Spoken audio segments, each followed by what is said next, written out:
Kejadian bab 31. Yakub lari meninggalkan Laban.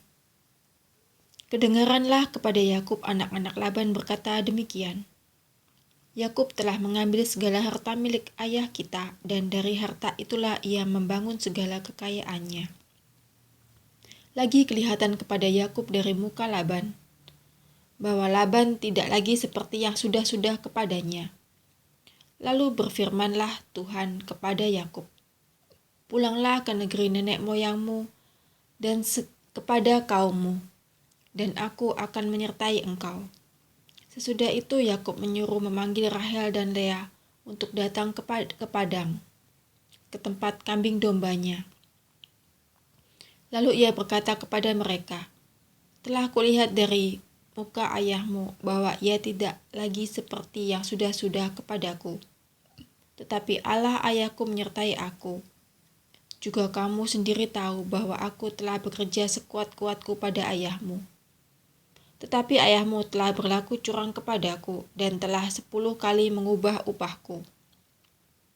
Tetapi Allah tidak membiarkan dia berbuat jahat kepadaku.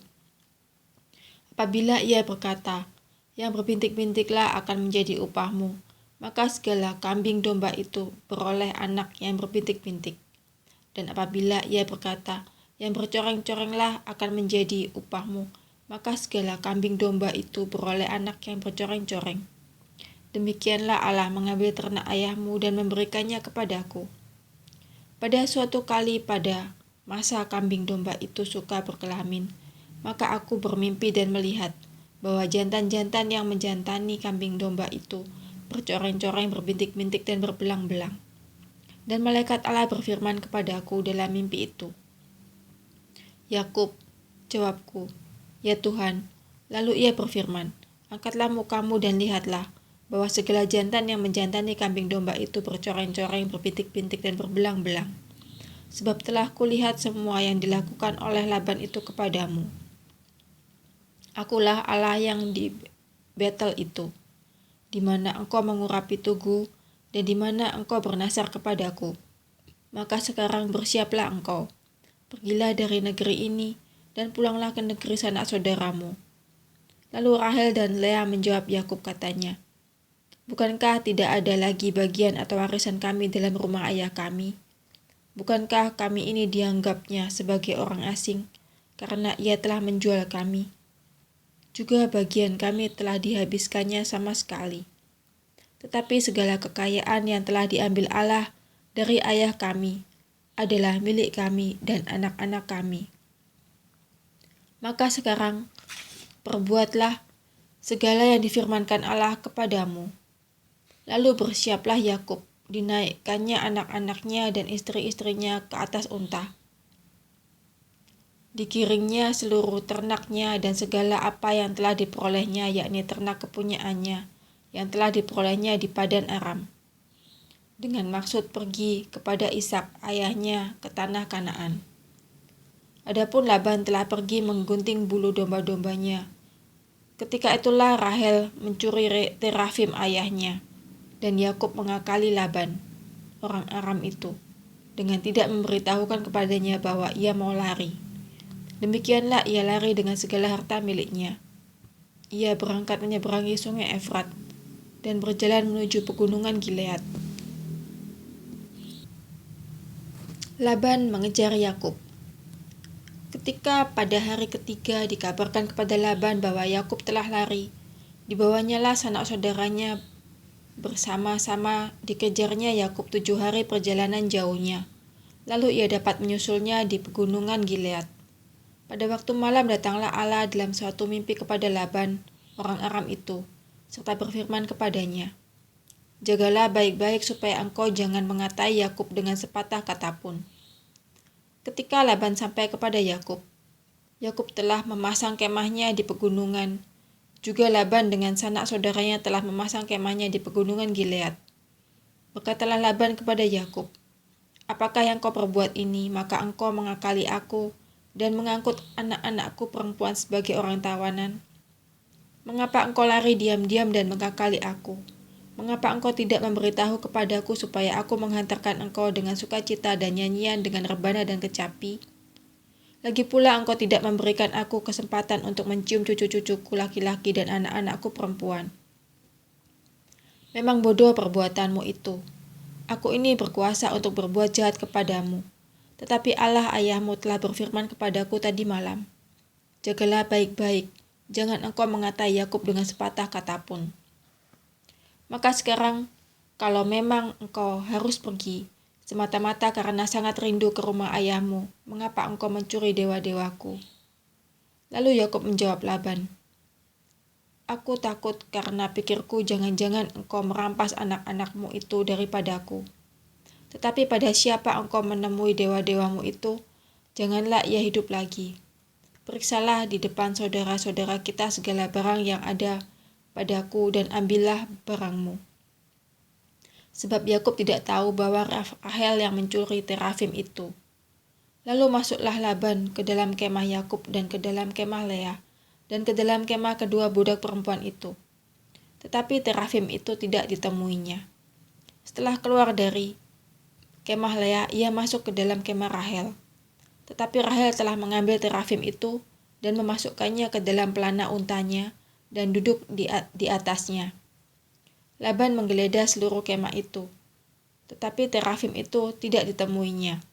Lalu kata Rahel kepada ayahnya, janganlah Bapa marah karena aku tidak dapat bangun berdiri di depanmu sebab aku sedang haid.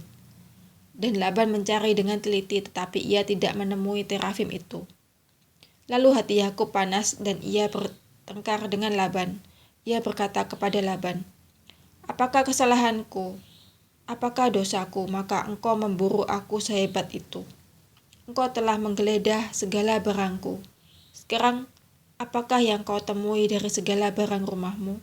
Letakkanlah di sini, di depan saudara-saudaraku dan saudara-saudaramu, supaya mereka mengadili antara kita berdua. Selama 20 tahun ini aku bersama-sama dengan engkau. Domba dan kambing betinamu tidak pernah keguguran, dan jantan dari kambing dombamu tidak pernah kumakan. Yang diterkam oleh binatang buas tidak pernah kubawa kepadamu. Aku sendiri yang menggantinya. Yang dicuri orang, baik waktu siang, baik waktu malam, selalu engkau tuntut daripadaku.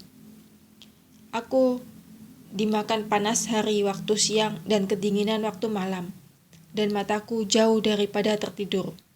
Selama 20 tahun ini aku di rumahmu, aku telah bekerja padamu 14 tahun lamanya untuk mendapat kedua anakmu, dan 6 tahun untuk mendapat ternakmu, dan engkau telah 10 kali mengubah upahku. Seandainya Allah ayahku, Allah Abraham, dan yang disegani oleh Ishak tidak menyertai aku, tentulah engkau sekarang membiarkan aku pergi dengan tangan hampa. Tetapi kesengsaraanku dan jerih payahku telah diperhatikan Allah, dan ia telah menjatuhkan putusan tadi malam. Perjanjian antara Yakub dan Laban. Lalu Laban menjawab Yakub, perempuan-perempuan ini anakku dan anak-anak lelaki ini cucuku dan ternak ini ternakku. Bahkan segala yang kau lihat di sini adalah milikku. Jadi apakah yang dapat kuperbuat sekarang kepada anak-anakku ini, atau kepada anak-anak yang dilahirkan mereka? Maka sekarang marilah kita mengikat perjanjian, aku dan engkau, supaya itu menjadi kesaksian antara aku dan engkau. Kemudian Yakub mengambil sebuah batu dan didirikannya menjadi tugu. Selanjutnya berkatalah Yakub kepada saudara-saudaranya, kumpulkanlah batu. Maka mereka mengambil batu dan membuat timbunan, lalu makanlah mereka di sana di dekat timbunan itu. Laban menamai timbunan batu itu Yegar Sahaduta, tetapi Yakub menamainya Galet. Lalu kata Laban, timbunan batu inilah pada hari ini menjadi kesaksian antara aku dan engkau. Itulah sebabnya timbunan itu dinamainya Galet dan juga Mispa, sebab katanya, Tuhan, kiranya berjaga-jaga antara aku dan engkau, apabila kita berjauhan. Jika engkau mengaibkan anak-anakku dan jika engkau mengambil istri lain di samping anak-anakku itu, ingatlah, walaupun tidak ada orang dekat kita, Allah juga yang menjadi saksi antara aku dan engkau. Selanjutnya kata Laban kepada Yakub, inilah timbunan batu Dan inilah tugu yang kudirikan antara aku dan engkau. Timbunan batu dan tugu inilah menjadi kesaksian bahwa aku tidak akan melewati timbunan batu ini mendapatkan engkau, dan bahwa engkau pun tidak akan melewati timbunan batu dan tugu ini mendapatkan aku dengan berniat jahat. Allah Abraham dan Allah Nahor, Allah ayah mereka, kiranya menjadi hakim antara kita. Lalu Yakub bersumpah demi yang disegani oleh Ishak, ayahnya. Dan Yakub mempersembahkan korban sembelihan di gunung itu. Ia mengundang makan sanak saudaranya, lalu mereka makan serta bermalam di gunung itu. Keesokan harinya, pagi-pagi, Laban mencium cucu-cucunya dan anak-anaknya, serta memberkati mereka. Kemudian pulanglah Laban kembali ke tempat tinggalnya.